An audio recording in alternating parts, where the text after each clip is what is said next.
শবে বরাতের প্রামাণ্যতা একেবারে সরাসরি সহি হাদিস থেকে প্রমাণ করার জন্য এক নম্বর হলো শবে বরাত যে আমাদের জন্য করণীয়, এবং শবে বরাতের রাতটা আমরা সকলেই এই রাতে ইবাদত বন্দিকে কাটিয়ে দেওয়া, এটা সহি হাদিস দ্বারা প্রমাণিত। আমাদের যেই ভাইয়েরা আছে যারা শবে বরাত নিয়ে মন্তব্য করেন, আর কিছু তো আছে আপনার খবিস পর্যায়ের মন্তব্য তো করেনি, আবার এটা নিয়ে গালাগালি করেন, এরকম কিছু আছে আপনার। তো তাদের গুরু বা তারা যাকে গুরু বলে নাসিরউদ্দিন আলবানী রহমাতুল্লাহি আলাই, নাসিরউদ্দিন আলবানী রহমাতুল্লাহি আলাইয়ের একটা কিতাব আছে সিলসিলাতুল আহাদিস সহিহা। তিনি ওই সহি হাদিসের 900 সহি হাদিস ওই কিতাবের মধ্যে উল্লেখ করেছেন। এই সহি হাদিসের যে কিতাব, এটা আপনার বাংলাতেও প্রকাশ পেয়েছে 2 খণ্ডে। নাসিরউদ্দিন আলবানী রহমাতুল্লাহি আলাইকে তারা গুরু মানে, এবং সর্বক্ষেত্রে বলে নাসিরউদ্দিন আলবানী রহমাতুল্লাহ আলাই এটা বলছে, এটা বলছে, এটা বলছে। ওনার যে ঐতিহাসিক সিলসিলাতুল আহাদিস সহিহা বা সহি হাদিসের ধারাবাহিক কিতাব, এই কিতাবের মধ্যে তিনি 8টা হাদিস এনেছেন। 8টা হাদিস আনার পরে একটা বাব কায়েম করেছেন, একটা অধ্যায় লিখেছেন। লেখার পরে বলতেছেন যে শবে বরাত বা লাইলাতুন নিসফি মিন শাবান সম্পর্কে যে এই যে 8টা হাদিস উল্লেখ করলাম, এই হাদিসগুলোর মান সহি, এই হাদিসগুলোর মান সহি। তারপরে তিনি মন্তব্য করেন যে লাইলাতুন নিসফি মিন শাবান অবশ্যই ফজিলতপূর্ণ রাত্রি, এবং এই রাতে ইবাদতের মাধ্যমে আল্লাহ পাক রব্বুল আলামিনের নৈকট্য লাভ করা যায়, এবং এই রাতে যারা ইবাদত করবে আল্লাহ পাক রব্বুল আলামিন তাদেরকে ক্ষমা করে দিবেন। এটা আমাদের উস্তাদ বা আমরা যাদেরকে গুরু মানি এরকম না, আমরা সরাসরিভাবে কোরআন হাদিস এবং আমাদের ইমাম আবু হানিফা রহমতুল্লাহি আলাই, ইমাম মুহাম্মদ রহমতুল্লাহি আলাই, ইমাম শাফি রহমতুল্লাহি আলাই, ইমাম মালিক রহমতুল্লাহি আলাই, ইমাম আবু ইউসুফ রহমতুল্লাহি আলাই, ইমাম আহমদ ইবনে হাম্বল রহমতুল্লাহি আলাই, আমরা সর্বক্ষেত্রে তাদের মাসালাগুলো অনুসরণ করি। তাদেরও বহুত পরের আল্লামা নাসিরউদ্দিন আলবানী রহমতুল্লাহ আলাই তিনিই বলতেছেন তারা যাকে গুরু মানে, তিনি বলতেছেন যে 8টা সহি হাদিস এসেছে, এবং প্রত্যেকটা হাদিসের পরে তিনি মন্তব্য করেছেন যে এই রাতে আল্লাহ পাক রব্বুল আলামিন নিঃসন্দেহে বান্দাদেরকে ক্ষমা করে দেন। দ্বিতীয় হলো সহি ইবনে খুজাইমা, এটাও একটা সহি হাদিসের কিতাব। সহি ইবনে হিব্বান, এটাও একটা সহি হাদিসের কিতাব। সহি ইবনে মাজা, ঐতিহাসিক যে 6টা সহি হাদিসের কিতাব আছে তার মধ্যে একটা হাদিসের কিতাব হলো সহি ইবনে মাজা। এই সহি ইবনে মাজা, সহি ইবনে হিব্বান, সহি ইবনে খুজাইমা, এই 3টা হাদিসের কিতাবে একটা হাদিস এসেছে। এছাড়াও অন্য হাদিসের কিতাবেও এসেছে। হযরত আবু মুসা আশআরী রাদিয়াল্লাহু তাআলা আনহু বলেন, ঐতিহাসিক একটা হাদিস, যে হাদিসটা আমরা সবসময় বলি, ইন্নাল্লাহা লা ইয়াত্তালিউ ইলা খালকিহি লাইলাতান নিসফি মিন শাবান। আবু মুসা আশআরী রাদিয়াল্লাহু তাআলা আনহু বলেন, ইন্নাল্লাহা লা ইয়াত্তালিউ লাইলাতান নিসফি মিন শাবান ফায়াগফিরু লিজামি খালকিহি ইল্লা লিমুশরিকিন আও মুশাহিন।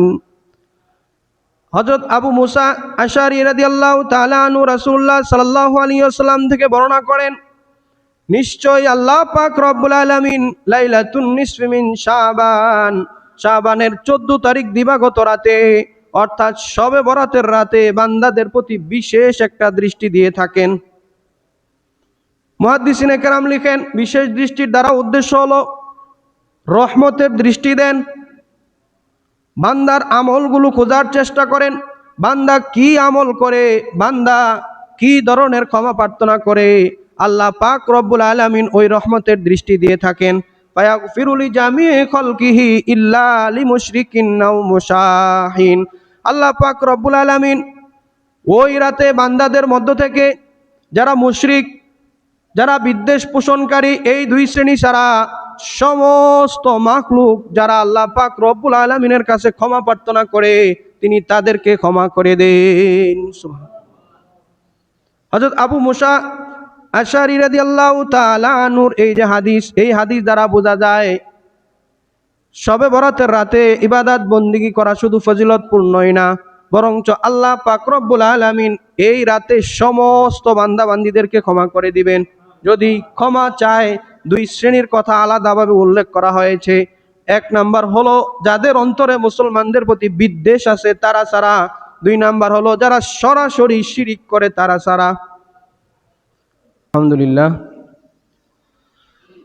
মহান রব্বুল আলামিনের দরবারে লাখো কোটি শুকরিয়া যে মহান রব্বুল আলামিন আমাদেরকে আজকের এই বরকতময় দিনে, আজকের এই ফজিলতপূর্ণ দিনে রব্বুল আলামিনের অসংখ্য অগণিত বান্দাদের থেকে যাচাই বাছাই করে রব্বুল আলামিনের পবিত্র বিধান জুমার নামাজটুকু আদায়ের লক্ষ্যে রব্বুল আলামিনের পবিত্র ঘর মসজিদে আসার, বসার এবং কিছু কথা বলার এবং শ্রবণ করার তৌফিক দান করেছেন। এই জন্য রব্বুল আলামিনের শুকরিয়া আদায়ার্থে অন্তরের অন্তঃস্থল থেকে বলি আলহামদুলিল্লাহ। আজকে শাবানুল মুআদ্দাম, সম্মানিত শাবান মাসের, পবিত্র শাবান মাসের আজকে 10 তারিখ। শাবান মাসের পরে হলো আমাদের সাইয়্যিদুশ শুহুর, সমস্ত মাসগুলোর মধ্যে সর্বশ্রেষ্ঠ মাস পবিত্র রমজান মাস। রমজানের শুরুতে, রমজান আসার বহু আগ থেকেই রমজানের কিছু বরকত, রমজানের কিছু রহমত আল্লাহ পাক রব্বুল আলামিন নানাভাবে তার গোলামদেরকে দিয়ে থাকেন। তার মধ্যে আমরা বিগত কয়েক জুমাতে আলোচনা করে আসতেছি রজব মাস, শাবান মাস, এই মাসগুলো মূলত রমজানের প্রস্তুতির মাস। বিশেষত শাবান মাসের একটি ঐতিহাসিক রাত এবং দিন লাইলাতুন নিসফি মিন শাবান, যাকে আমরা শবে বরাত নামে চিনি। হাদিসের পরিভাষায় যাকে লাইলাতুন নিসফি মিন শাবান বলে, অর্থাৎ শাবানের 14 তারিখ দিবাগত রাত। যে ঐতিহাসিক রাত এবং দিনে আল্লাহ পাক রব্বুল আলামিন তার গোলামদের উপরে বিশেষ রহমত এবং বিশেষ ফয়েজ নাজিল করে থাকেন।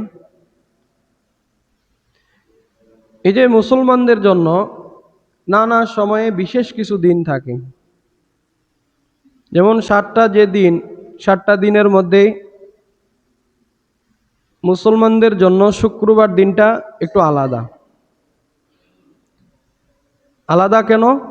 কারণ শুক্রবার অন্য অন্য দিনগুলোর তুলনায় শরীয়তের দিক দিয়ে, সওয়াবের দিক দিয়েও আলাদা, এবং দুনিয়াবি মুসলমানদের যে হিসাব নিকাশ আছে, কাজকর্ম, সাপ্তাহিক ছুটির দিন।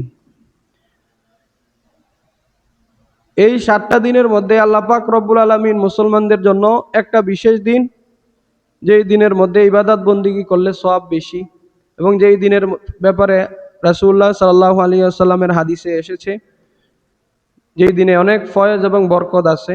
এবং আল্লাহ পাক রব্বুল আলামিন এই দিনে মুসলমানদেরকে ক্ষমা করেন। বিশেষ একটা সময় আছে যেই সময়ে দোয়া করলে দোয়া কবুল করেন। ঠিক তেমনি ভাবে বাৎসরিকের মধ্যে কিছু দিন আছে যেই দিনগুলোর মধ্যে আল্লাহ পাক রব্বুল আলামিন মুসলমানদের জন্য অন্য অন্য দিনের তুলনায় বিশেষ কিছু ফয়েজ, বিশেষ কিছু রহমত বরকত নাজিল করেন। ওই দিনগুলোর মধ্যে একটা হলো লাইলাতুন নিসফি মিন শাবান বা শবে বরাত, বা শাবান মাসের 14 তারিখ দিবাগত রাত। আরো এরকম কিছু দিন আছে, লাইলাতুল কদর বা কদরের রাত। এই যে বিশেষ দিনগুলো, বিশেষ সময়গুলো আল্লাহ পাক রব্বুল আলামিন মুসলমানদেরকে কেন দান করলেন? সময়ে সময়ে আল্লাহ পাক রব্বুল আলামিন মুসলমানদের জন্য বিশেষ দিনগুলোতে আমল করলে বিশেষ সওয়াব, বিশেষ ক্ষমা, বিশেষ মাগফিরাতের ঘোষণা করেছেন কেন? এখানে একটা লক্ষণীয় বিষয় হলো, আমাদের পূর্ববর্তী যে উম্মত ছিলেন, পূর্ববর্তী যে নবী রাসূলগণ ছিলেন, তাদের বয়স বেশি ছিল। স্বাভাবিকভাবে যাদের বয়স বেশি হয় তারা যদি নিয়মিতভাবে আমল করে তাদের সওয়াব এবং আমলের পাল্লাও বেশি হবে। হযরত আদম আলাইহিস সালামের ব্যাপারে বর্ণিত আছে, সহিহ সূত্রে বর্ণিত আছে, প্রায় 900 বছরের উপরে তিনি বেঁচে ছিলেন, দুনিয়াতে ছিলেন। এরকমভাবে হযরত ইব্রাহিম আলাইহিস সালামের ব্যাপারে বর্ণিত আছে, হযরত শীশ আলাইহিস সালামের ব্যাপারে বর্ণিত আছে। আল্লাহ পাক রব্বুল আলামিন সূরাতুল আনকাবুতে উল্লেখ করেন, ওয়ালাকাদ আরসালনা নূহান ইলা কওমিহি ফালাবিথা ফীহিম আলফা সানাতিন ইল্লা 50 আমা। সূরা আনকাবুতের মধ্যে আল্লাহ পাক রব্বুল আলামিন বলেন যে নূহ আলাইহিস সালাম তার কওমের মধ্যে 1000 বছর দিনের দাওয়াত দিয়েছেন, তার মধ্যে 50 বছর বাদ দিয়ে, তার মানে 950 বছর তিনি তার কওমের মধ্যে দিনের দাওয়াত দিয়েছেন। আল্লাহ পাক রব্বুল আলামিন কোরআনের মধ্যেই বলতেছেন 950 বছর। এরকমভাবে পূর্ববর্তী বেশিরভাগ নবী রাসূল এবং তাদের উম্মতদের বয়সের গড় আয়ু ছিল 700, 800, 1000-এর কাছাকাছি। তাদের বয়সের গড় আয়ু যেহেতু বেশি ছিল, স্বাভাবিকভাবে তারা ইবাদত বন্দিগিও বেশি করেছে এবং তাদের সওয়াবও বেশি হবে, তাদের ফজিলত, তাদের শ্রেষ্ঠত্বও বেশি হবে। কিন্তু আমরা তো জানি সর্বশ্রেষ্ঠ উম্মত কারা ভাই? কারা কারা? আমরা সর্বশ্রেষ্ঠ উম্মত। তাহলে তারা বেশি ইবাদত বন্দিগি করতেছে, আমাদের পূর্ববর্তী উম্মতগণ বেশি আল্লাহ পাক রব্বুল আলামিনের গোলামি করলেন, কিন্তু আমরা শ্রেষ্ঠ হলাম কিভাবে? এখানে আল্লাহ পাক রব্বুল আলামিন উম্মতে মুহাম্মদীকে সূক্ষ্মভাবে একটা পুরস্কার বা একটা সুযোগ করে দিলেন। নবী করিম সাল্লাল্লাহু আলাইহি ওয়াসাল্লামের বাহ্যিকভাবে দুনিয়ার বয়স ছিল 63 বছর এবং স্বাভাবিকভাবে তার উম্মত অর্থাৎ উম্মতে মুহাম্মাদীর বয়সও এর কাছাকাছি, 60, 70, 80, 90, সর্বোচ্চ 100, এর উপরে খুব কম। গড় আয়ু হিসাব করলে 70, 60 এরকম উম্মতে মুহাম্মাদীর বয়স।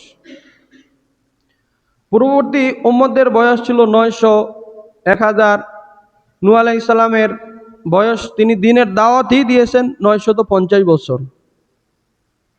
তো আল্লাহ পাক রব্বুল আলামিন উম্মতে মুহাম্মাদীর মধ্যে কিছু সুযোগ, কিছু পুরস্কারের এবং কিছু দিন এমন নির্ধারণ করেছেন, যেই দিনগুলোতে, যেই সময়গুলোতে, যেই সুযোগগুলো যদি উম্মতে মুহাম্মাদী কাজে লাগায়, তাহলে পূর্ববর্তী উম্মত 900 বছর বেঁচে 900 বছর ইবাদত বন্দিগি করে, 700 বছর ইবাদত বন্দিগি করে যেই সওয়াব কামাই করেছে, উম্মতে মুহাম্মাদী শুধুমাত্র একটা রাত বা একটা দিন, যেই দিনগুলো আল্লাহ পাক রব্বুল আলামিন নির্ধারণ করেছেন, ওই দিনটা ভালোভাবে কাজে লাগাইলে ওই 900 বছরের বেশি সওয়াব পাবেন। সুবহানাল্লাহ।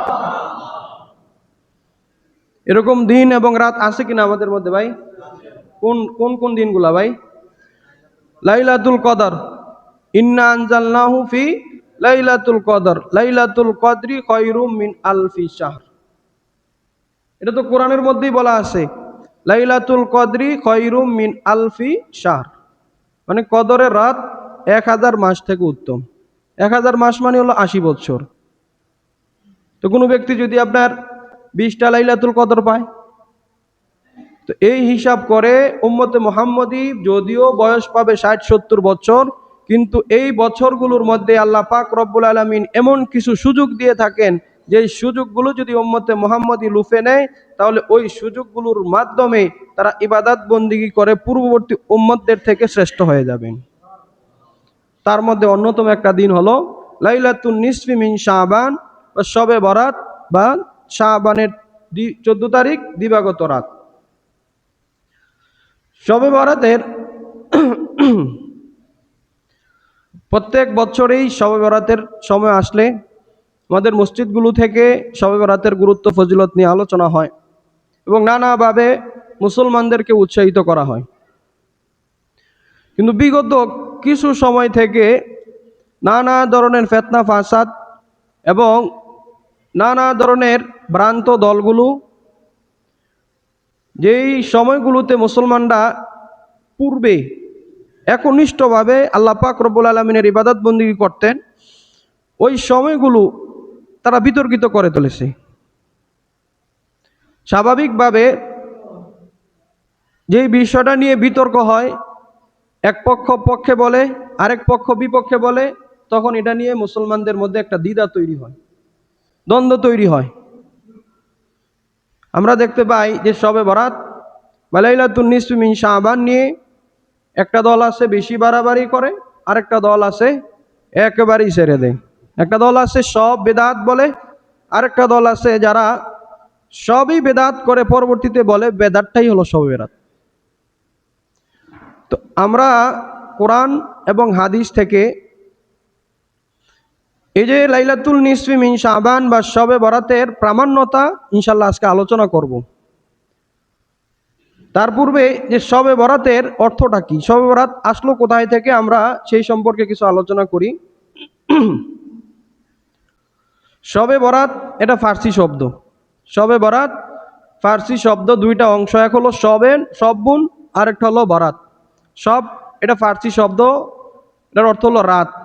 এই যে শবে গুজারি বলে রাতের আলোচনা, সব মানে রাত, আর বরাত মানে হলো মুক্তি।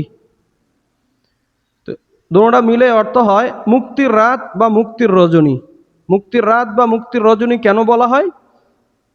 ফুকায়ে কেরাম লেখেন, যেহেতু আল্লাহ পাক রব্বুল আলামিন এই রাতে বহু গুনাহগারকে ক্ষমা করে দিবেন এবং বহু জাহান্নামীকে মুক্তি দিয়ে দিবেন, এই কারণে শবে বরাতের রাতকে শবে বরাত অর্থাৎ মুক্তির রজনী হিসাবে নামকরণ করা হয়েছে। এই শবে বরাতের অনেকগুলো নাম আছে। আমাদের বাংলাদেশ বা উপমহাদেশ অঞ্চলে আমরা বলি শবে বরাত, আর হাদিসের শব্দ হলো লাইলাতুন নিসফি মিন শাবান। আবার আরেকটা নাম হলো লাইলাতুস সাক্কি বা প্রামাণ্যপত্র।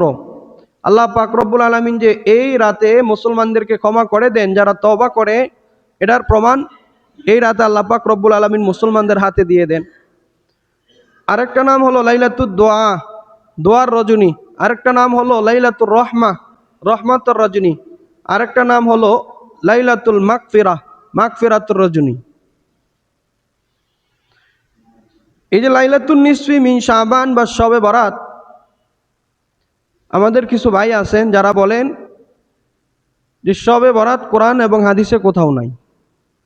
শবে বরাত কোরআন এবং হাদিসে কোথাও শবে বরাতের আলোচনা নাই। এখানে দুইটা কথা বা দুইটা উত্তর আমরা দেই।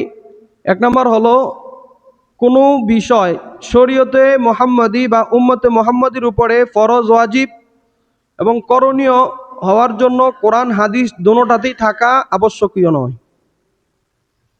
আমরা যে নামাজ পড়ি 5 ওয়াক্ত নামাজ, জোহরের নামাজ 4 রাকাত ফরজ, 4 রাকাত সুন্নত, এরকম করে আমরা যত রাকাত নামাজ পড়ি, মাগরিবের নামাজ যে রাকাতের সংখ্যাগুলো, এশারের নামাজের যে রাকাতের সংখ্যাগুলো, ফজরের নামাজের যে রাকাতের সংখ্যাগুলো, এই রাকাতের সংখ্যাগুলো কোনো আলেম বলে না এবং আসলেই এই সংখ্যাগুলোর কথা কোরআনের মধ্যে বর্ণিত নাই।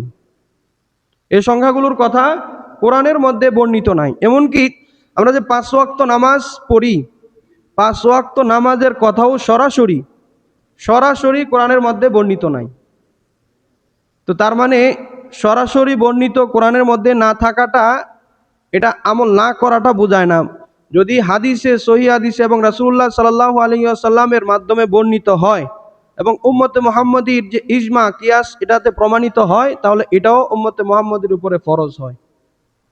এক নম্বর কথা হলো, কোরআন হাদিস দুটোটার মধ্যে থাকতে হবে এরকম না। উম্মতে মুহাম্মাদির মূলনীতি হলো 4টা: কোরআন, হাদিস, ইজমা, কিয়াস। কোরআন, হাদিস, ইজমা, কিয়াস।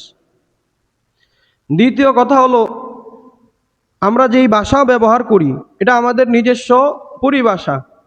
এক এক দেশের এক এক অঞ্চলের মানুষ এক একভাবে কথা বলে, এক এক পরিভাষা ব্যবহার করে। আরবিতে নামাজকে বলে সলাত, কোরআনের মধ্যে সলাতের কথা এসেছে, কোরআনের কোথাও নামাজের কথা নাই। কি এসেছে ভাই? সলাত, এটা আরবি শব্দ, কোথাও নামাজের কথা নাই। ঠিক তেমনিভাবে শবে বরাত এটা হলো ফার্সি শব্দ, বা আমরা বলতে পারি আমাদের ব্যবহৃত শব্দ। শবে বরাত কোরআন এবং হাদিসের কোথাও পাওয়া যাওয়াটা এটা কোনো বুদ্ধিমানের কথা বা কোনো বুদ্ধিমান ব্যক্তির কথা হবে না, বরঞ্চ এটার আরবি অর্থ কি? লাইলাতুন নিসফি মিন শাবান, লাইলাতুন নিসফি মিন শাবান, শাবানের অর্ধ অর্থাৎ 14 তারিখ দিবাগত রাত। এটা হলো আমাদের যারা শবে বরাত নিয়ে বিতর্ক এবং সমালোচনা করতে চায় তাদের মধ্যে যারা একেবারে গণ্ডমূর্খ, শরীয়তের সামান্যতম জ্ঞানও রাখে না, তাদের কথাবার্তা। দ্বিতীয়ত আরেকটা দল আছে যারা কিছু পড়াশোনা করে, তারা এই বিষয়গুলো দাবি করে যে হাদিসের মধ্যেও নাই, সহিহ হাদিসের মধ্যেও শবে বরাতের কথা বর্ণিত নাই। এখন আমরা আজকে এই বিষয়গুলো একটু বিস্তারিত বলার চেষ্টা করতেছি, কারণ হলো যে এই বিষয়টা বেশি ফজিলতপূর্ণ। শয়তান এখানে নানা ধরনের গোমরা এবং ফেতনাবাজ লোকদেরকে লাগিয়ে দেয় এই বিষয়গুলো বিতর্কিত করার জন্য, যার কারণে অনেক মুসলমান, অনেক দিন দরদি মুসলমান যারা ইবাদত বন্দেগী করতে আগ্রহী ছিল, তারা একটা সময় এটার ব্যাপারে উদাসীন হয়ে পড়ে। তারাবির নামাজের কথা যদি আমরা বলি, তারাবির নামাজ একটা সময় ছিল যারা পড়তো একেবারে পুরাপুরি পড়তো, এবং যারা পড়তো না তারা মনে করতো না পড়লে গুনাহ হয়, এবং আমরা যে পড়তেছি না আমরা ক্ষতিগ্রস্ত হইতেছি। কিন্তু একটা দল, একটা ফেতনাবাজ দল, তারা এটা নিয়ে বিভিন্ন ধরনের সমালোচনা, নানা ধরনের কিভাবে না পড়ে থাকা যায় এই বিষয়গুলো যখন বের করা শুরু করলো, এখন একটা দল বের হয়ে গেছে, তারাবির নামাজ না পড়লে তো সুন্নত না চলে গেল, সুন্নত এশার নামাজ পড়ে মসজিদ থেকে বের হয়ে যাচ্ছে। আরেকটা দল বের হচ্ছে যারা 8 রাকাত পরে বের হয়ে যাচ্ছে। তো এটাকে মূলত আপনার সহজ করে দেওয়া হচ্ছে। তো আমরা মনে করতাম যে শুধুমাত্র সাধারণ মুসল্লি বা সাধারণ যে ধর্মপ্রাণ যে ভাইয়েরা আছে তারাই এই বিষয়গুলো নিয়ে সমস্যা হচ্ছে। অনেক আলেমরাও আপনার এইগুলো নিয়ে দ্বিধাদ্বন্দ্ব, বা যারা সরাসরিভাবে কোরআন হাদিস থেকে মাসালা বুঝতেছে না বা সরাসরিভাবে গবেষণা করতেছে না, তারাও এগুলো নিয়ে দ্বিধাদ্বন্দ্ব হচ্ছে। গতকাল আমাদের সাথে আমাদের পাশের এক মসজিদের ইমাম সাহেবের কথা হলো। উনি বলতেছেন যে আসলেই কি শবে বরাতের বিষয়গুলো সহিহ হাদিস দ্বারা প্রমাণিত কিনা। মানে তাদের যে সমালোচনার যে ধরনটা, লেভেলটা কেমন পর্যায়ে চলে গেছে যে একজন মসজিদের সম্মানিত ইমাম বা একজন আলেমও এটা নিয়ে সন্দেহ পড়ে গেছে যে আসলে কিনা এত ধরনের, এত স্পষ্ট ভাষায় হাজার হাজার মানুষের সামনে এমনভাবে প্রাঞ্জল ভাষায় মিথ্যা কথা বলতেছে যে আপনার অবিশ্বাস করার কোনো কারণই থাকে না। যারা মোটামুটি সাদা সিধা তারা এটার মধ্যে সন্দেহ পড়ে যায়। এই কারণে আমরা আজকে ইনশাআল্লাহ চেষ্টা করব হযরত আলী রাদিয়াল্লাহু তাআলা আনহু তিনি একটা হাদিস উল্লেখ করেন, সহিহ ইবনে মাজার মধ্যে হাদিসটা এসেছে। তিনি বলেন, ক্বালান নবী সাল্লাল্লাহু আলাইহি ওয়াসাল্লাম ইযা কানাত লাইলাতুন নিসফি মিন শাবান, যখন 14 তারিখ দিবাগত রাত্র হয়ে যায়, লাইলাতুন নিসফি মিন শাবান হয়ে যায়, অর্থাৎ শবে বরাতের রাত্র যখন হয়, ফাকুমু লাইলাহা ওয়া সুমু নাহারাহা, আল্লাহর নবী সাল্লাল্লাহু আলাইহি ওয়াসাল্লাম বলেন তখন তোমরা 14 তারিখ দিবাগত রাত শবে বরাতের রাতটা জাগ্রত থেকে কাটিয়ে দাও। ওয়া সুমু নাহারাহা, 14 তারিখ দিবাগত রাত অর্থাৎ 15 তারিখের যে 14 তারিখ দিবাগত রাতের পরের যে দিন, ওই দিনে তোমরা একটা রোজা রাখো। আমল হলো রাত্রে ইবাদত বন্দেগী করে রাতটা কাটিয়ে দাও, দিনের বেলা রোজা রাখো। ফলাফল কি? আল্লাহর নবী সাল্লাল্লাহু আলাইহি ওয়াসাল্লাম বলেন, ফাইনাল্লাহা ইয়ানজিলু ফিহা, আল্লাহ পাক রব্বুল আলামিন এই রাতে বান্দাদের দিকে গভীর মনোযোগ দেন। অন্য রাতে আল্লাহ পাক রব্বুল আলামিন শেষ রাতে বান্দাদের দিকে রহমতের দৃষ্টি দেন, আর শবে বরাতের রাতে মাগরিবের পর থেকে যখন রাত শুরু হয় ওই সময় থেকে আল্লাহ পাক রব্বুল আলামিন বান্দাদের প্রতি রহমতের দৃষ্টি দেন।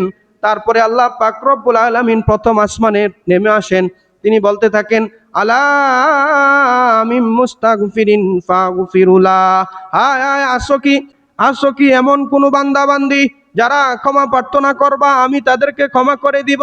আল্লাহ পাক রব্বুল আলামিন বলতে থাকেন, আসো কি এমন ক্ষমা প্রার্থনাকারী যে আমার কাছে ক্ষমা প্রার্থনা করবা আমি তাকে ক্ষমা করে দিব। আসো কি এমন কোন বিপদ আপদে আক্রান্ত ব্যক্তি যে আমার কাছে সাহায্য চাইবা আমি তাকে ক্ষমা করে দিব। আল্লাহ পাক রব্বুল আলামিন বলেন, আসো কি এমন কোন অভাবী ব্যক্তি যে আমার কাছে সাহায্য চাইবে আমি তাকে সাহায্য করে দিব। এভাবে আল্লাহ পাক রব্বুল আলামিন একেবারে ফজরের সময় পর্যন্ত ডাকতে থাকেন।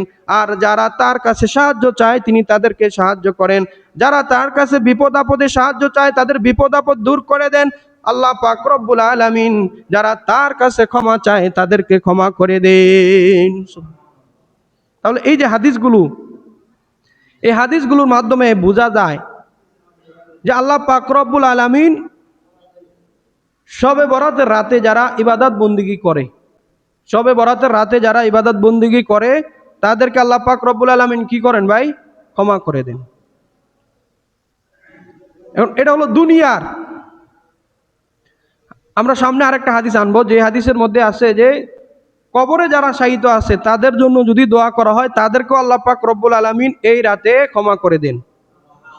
তার আগে মুসনাদে আব্দুর রাজ্জাক একটা হাদিসের কিতাব। এই হাদিসের কিতাবের মধ্যে আব্দুল্লাহ ইবনে ওমর রাদিয়াল্লাহু তাআলা আনহু বলেন, আব্দুল্লাহ ইবনে ওমর রাদিয়াল্লাহু তাআলা আনহু রাসূলুল্লাহ সাল্লাল্লাহু আলাইহি ওয়াসাল্লামের বিখ্যাত একজন সাহাবী। যেই সাহাবী রাসূলুল্লাহ সাল্লাল্লাহু আলাইহি ওয়াসাল্লামের জীবদ্দশায় বড় বড় সাহাবীদের সামনে তিনি রাসূলুল্লাহ সাল্লাল্লাহু আলাইহি ওয়াসাল্লাম থেকে হাদিস বর্ণনা করতেন। বড় বড় সাহাবীরা, ঐতিহাসিক সাহাবীরা তার থেকে হাদিস বর্ণনা করতেন। ওই আব্দুল্লাহ ইবনে ওমর রাদিয়াল্লাহু তাআলা আনহু বলেন যে রাসূলুল্লাহ সাল্লাল্লাহু আলাইহি ওয়াসাল্লাম বলেছেন যে 5টা রাত্র এমন আছে যে 5টা রাত্রে দোয়া করলে দোয়া কবুল হয়। আব্দুল্লাহ ইবনে ওমর রাদিয়াল্লাহু তাআলা আনহু বলেন, লা ইউরাদ্দু ফীহিন্না দুআ, ওই 5টা রাত্রে দোয়া করলে দোয়া আল্লাহ পাক রব্বুল আলামিন কখনো ফিরিয়ে দেন না। এক নাম্বার হলো লাইলাতুল জুমা, জুমার রাতে কোনো ব্যক্তি যদি আল্লাহ পাক রব্বুল আলামিনের কাছে দোয়া করে আল্লাহ পাক রব্বুল আলামিন তার দোয়া ফিরিয়ে দেন না। জুমার রাত মানে হলো বৃহস্পতিবার দিবাগত রাত, অর্থাৎ যেই রাতটা আজকে আমাদের চলে গেছে ওই রাত। আব্দুল্লাহ ইবনে ওমর রাদিয়াল্লাহু তাআলা আনহু বলেন, ওয়া আউয়ালু লাইলাতিন মিন রজব, রজবের প্রথম তারিখ দিবাগত রাতে যে ব্যক্তি দোয়া করে আল্লাহ পাক রব্বুল আলামিন তার দোয়াকে ফিরিয়ে দেন না। আল্লাহ পাক রব্বুল আলামিন আরেকটা রাতে দোয়া করলে দোয়া ফিরিয়ে দেন না।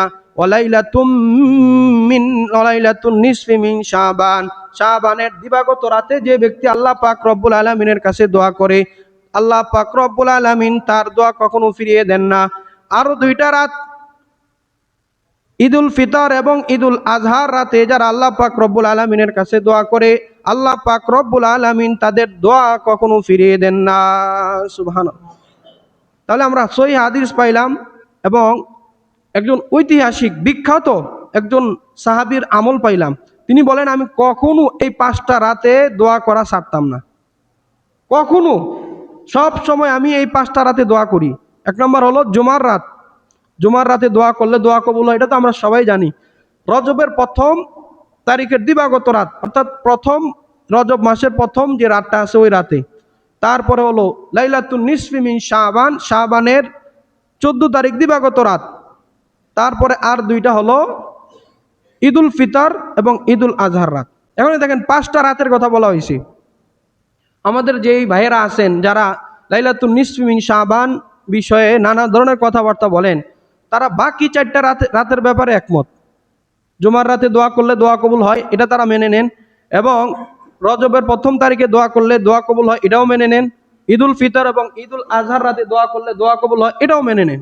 কিন্তু তাদের সমস্যা হয়ে যায় গিয়ে লাইলাতুন নিসফি মিন শাবানে দোয়া করলে দোয়া কবুল হয়, এটা তারা মানতে না।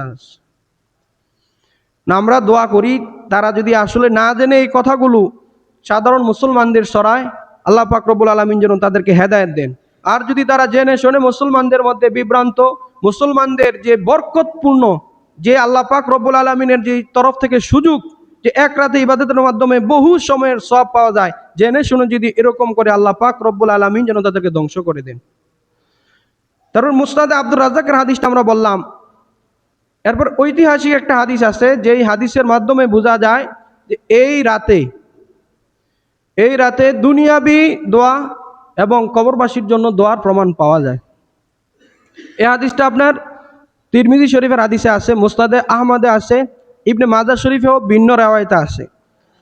আমাজান আয়েশা সিদ্দিকা রাদিয়াল্লাহু তাআলা আনহা বলেন যে রাসূলুল্লাহ সাল্লাল্লাহু আলাইহি ওয়াসাল্লাম একদিন আমার কাছে আসলেন।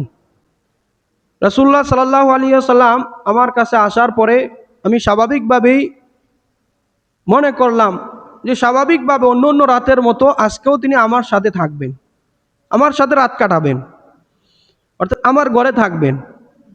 হঠাৎ আমি খেয়াল করলাম ফাকাত্তু রাসূলুল্লাহ সাল্লাল্লাহু আলাইহি ওয়াসাল্লাম, রাসূলুল্লাহ সাল্লাল্লাহু আলাইহি ওয়াসাল্লামকে আমি হারিয়ে ফেললাম। আমি খেয়াল করলাম রাসূলুল্লাহ সাল্লাল্লাহু আলাইহি ওয়াসাল্লাম তার জামা খুলেছিলেন, আবার পরে ফেললেন, আবার পরলেন। ফাইদা হুয়া বিল বাকি, আমি রাসূলুল্লাহ সাল্লাল্লাহু আলাইহি ওয়াসাল্লামকে দেখলাম তিনি জান্নাতুল বাকিতে দোয়া করতেছেন, জান্নাতুল বাকিতে গিয়ে দোয়া করতেছেন। আমি পিছনে পিছনে গেলাম। বিস্তারিত এখানে কথা আছে বা বিস্তারিত বিষয় আছে যে আম্মাজান আয়েশা সিদ্দিকা রাদিয়াল্লাহু তাআলা আনহা মনে করেছিলেন হয়তোবা তিনি অন্যজন, রাসূলুল্লাহ সাল্লাল্লাহু আলাইহি ওয়াসাল্লামের অনেকজন পাক পবিত্রা স্ত্রী ছিলেন, ওই অন্য আরেকজন পাক পবিত্রা স্ত্রীর ঘরে গেছেন। তিনি গিয়ে দেখেন যে রাসূলুল্লাহ সাল্লাল্লাহু আলাইহি ওয়াসাল্লাম জান্নাতুল বাকিতে দোয়া করতেছেন, আল্লাহ পাক রব্বুল আলামিনের কাছে কান্নাকাটি করতেছেন। তিনি চুপসে আবার ঘরের মধ্যে এসে পড়লেন। রাসূলুল্লাহ সাল্লাল্লাহু আলাইহি ওয়াসাল্লাম আসার পরে জিজ্ঞাসা করলেন, তিনি বুঝতে পারছেন যে আম্মাজান আয়েশা সিদ্দিকা রাদিয়াল্লাহু তাআলা আনহা পিছে পিছে গিয়েছেন। তিনি বললেন, আলা তাখাফিনা, তুমি কি ভয় করো, তুমি কি ভয় করতেছো যে আল্লাহ এবং তার রাসূল তোমার সাথে খেয়ানত করবে? তুমি কি এই ধারণা করতেছো? আম্মাজান আয়েশা সিদ্দিকা রাদিয়াল্লাহু তাআলা আনহা বললেন যে না, আমি এই ধরনের ধারণা করি নাই, তবে অন্য অন্য রাতের তুলনায় আজকে তো আপনাকে অস্বাভাবিক মনে হয়েছে। আপনি তো অন্য অন্য রাতে আমার ঘরে থাকতেন, শেষ রাতে ইবাদত বন্দেগী করতেন, আজকে বের হয়ে গেছেন, এই কারণে আমি বের হয়েছি। রাসূলুল্লাহ সাল্লাল্লাহু আলাইহি ওয়াসাল্লাম বলেন যে না, অন্য একটা কারণে আমি ঘর থেকে বের হয়েছি। আম্মাজান আয়েশা সিদ্দিকা রাদিয়াল্লাহু তাআলা আনহা বললেন যে কি কারণে আপনি আজকে কবরস্থানে গিয়ে বা জান্নাতুল বাকিতে গিয়ে দোয়া করলেন? রাসূলুল্লাহ সাল্লাল্লাহু আলাইহি ওয়াসাল্লাম বললেন, ফা ইন্নাল্লাহা ইয়ানজিলু ইলাস সামাইদ দুনিয়া, যে আল্লাহ পাক রব্বুল আলামিন আজকের এই যে বরকতপূর্ণ রাত, অর্থাৎ শাবানের 14 তারিখের দিবাগত রাত, অর্থাৎ লাইলাতুন নিসফি মিন শাবান, যাকে আমরা শবে বরাত বলি, এই শবে বরাতের রাতে আল্লাহ পাক রব্বুল আলামিন দুনিয়ার আকাশে চলে আসেন। ফায়াগফিরু লিআকসারিম মিন আদাদি শাহরি গনামি কালবিন, আল্লাহ পাক রব্বুল আলামিন আরবের একটা গোত্র আছিল, ওই গোত্রের যে ওট, ওই গোত্রের যে পশু পাখিগুলো, তাদের পশু পাখির পশম হইতো বেশি।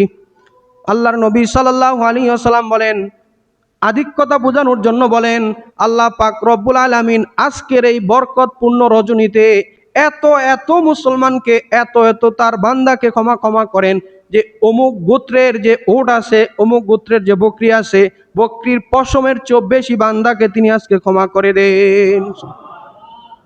এই যে একটা হাদিস, এটাও আপনার সহিহ হাদিসে প্রমাণিত। এই হাদিস দ্বারা বোঝা যায়, হযরত আশরাফ আলী থানভী রহমাতুল্লাহি আলাইহি তিনি বলেন, এই হাদিস দ্বারা বোঝা যায় কোনো ব্যক্তি যদি শবে বরাতের রাতে একাকীভাবে এটাকে আবশ্যক মনে না করে, এটাকে করতেই হবে এরকম মনে না করে, কবরস্থানে গিয়ে দোয়া করে, ওই মুর্দাদের জন্য দোয়া করে, তাহলে এই ধরনের দোয়া করাটা মুস্তাহাব হতে পারে।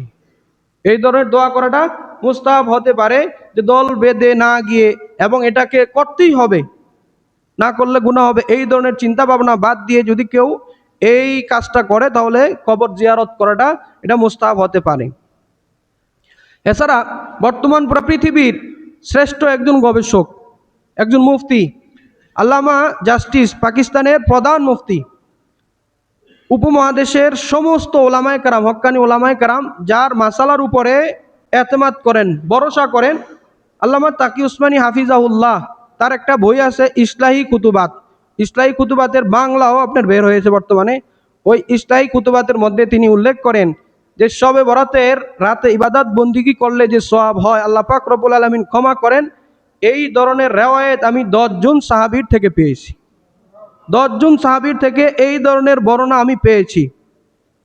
এবং তারপরে তিনি মন্তব্য করেন, যারা মনে করে বা যারা অজ্ঞতাবশত এই রাতে ইবাদত বন্দিগি করাকে বেদাত বা ভিন্ন ধরনের কথা বলার চেষ্টা করে, তারা মূলত দিনের ব্যাপারে অজ্ঞ এবং মূর্খ, এবং যদি জেনে শুনে করে তারা কেমন যেন বিদ্বেষ পোষণ করে। এছাড়া এই রাতে আল্লাহ পাক রব্বুল আলামিন সমস্ত বান্দাদেরকে ক্ষমা করে দেন, সমস্ত বান্দাদেরকে ক্ষমা করে দেন। কয়েকটা শ্রেণীর কথা আলাদাভাবে বাদ দেওয়া হয়েছে। আমরা দুইটার কথা বলেছি, এক হলো যারা বিদ্বেষ পোষণ করে, 2 নম্বর হলো যারা মুশরিক, 3 নম্বর হলো যারা টাকনুর নিচে কাপড় পরে। যারা টাকনুর নিচে কাপড় পরে, এরকম একটা রেওয়ায়েত আছে যে সবাইকে তিনি ক্ষমা করে দেন, তবে যারা টাকনুর নিচে কাপড় পরে আল্লাহ পাক রব্বুল আলামিন এই রাতে তাদেরকে ক্ষমা করেন না। 1 নম্বর হলো যারা বিদ্বেষ পোষণ করে, 2 নম্বর হলো যারা মুশরিক, 3 নম্বর হলো যারা টাকনুর নিচে কাপড় পরে আল্লাহ পাক রব্বুল আলামিন তাদেরকে এই রাতে ক্ষমা করেন না। টাকনুর নিচে কাপড় পরাটাকে আমরা একবারে সহজ মনে করি। প্যান্ট পরতেছি, প্যান্টটা আপনার টাকনুর নিচে, লুঙ্গি একটা বললাম, লুঙ্গি টাকনুর নিচে, জুব্বা বললাম, সৌদি থেকে লম্বা জুব্বা নিয়ে এসছে, আর কাটার দরকার নাই, এটা আপনার টাকনুর নিচেই পরে আছে, অথচ এটা ভয়ঙ্কর একটা গুনাহ। আরেকটা গুনার কথা বলা হয়েছে, যারা এই ধরনের কাজে অভ্যস্ত, মুখ মিনুল খম, যারা নিয়মিতভাবে মদ পান করে, নেশা জাতীয় বস্তু পান করে, তাদেরকে আল্লাহ পাক রব্বুল আলামিন এই রাতে ক্ষমা করেন না। 4 নম্বরে বলা হয়েছে যারা মা বাবার অবাধ্যতা করে, তাদেরকে আল্লাহ পাক রব্বুল আলামিন এই রাতে ক্ষমা করেন না। 5 নম্বরে বলা হয়েছে কাতিউর রাহিম, যারা আত্মীয়তার সম্পর্ককে ছিন্ন করে, তাদেরকে আল্লাহ পাক রব্বুল আলামিন এই রাতে ক্ষমা করেন না। তাহলে আমরা 5টা শ্রেণী পাইলাম। এই 5 শ্রেণীর গুনাহতে যারা অভ্যস্ত, তাদেরকে আল্লাহ পাক রব্বুল আলামিন এই রাতগুলোতে ক্ষমা করেন না। 1 নম্বর হলো যারা টাকনুর নিচে কাপড় পরিধান করে, যারা মদ পান করে, যারা মা বাবার সাথে অবাধ্যতা করে, যারা আত্মীয়তার সম্পর্ক ছিন্ন করে, আর যারা মুশরিক, যারা বিদ্বেষ পোষণ করে, তারাও যদি একনিষ্ঠভাবে ক্ষমা করে, আল্লাহ পাক রব্বুল আলামিন ইচ্ছা করলে ক্ষমা করে দিবেন। এছাড়া বাকি সমস্ত মুসলমান যারা ক্ষমা প্রার্থনা করবে, যারা আল্লাহ পাক রব্বুল আলামিনের কাছে চাইবে, এই বরকতপূর্ণ রাত্রগুলোতে আল্লাহ পাক রব্বুল আলামিন তার রাসূলের মাধ্যমে বলাই দিয়েছেন যে তাদেরকে তিনি ক্ষমা করে দিবেন। তাহলে আমাদের যে এই বরকতপূর্ণ রাতটা কি বেশি দূরে না একেবারে কাছে ভাই? বেশি দূরে না একেবারে কাছে?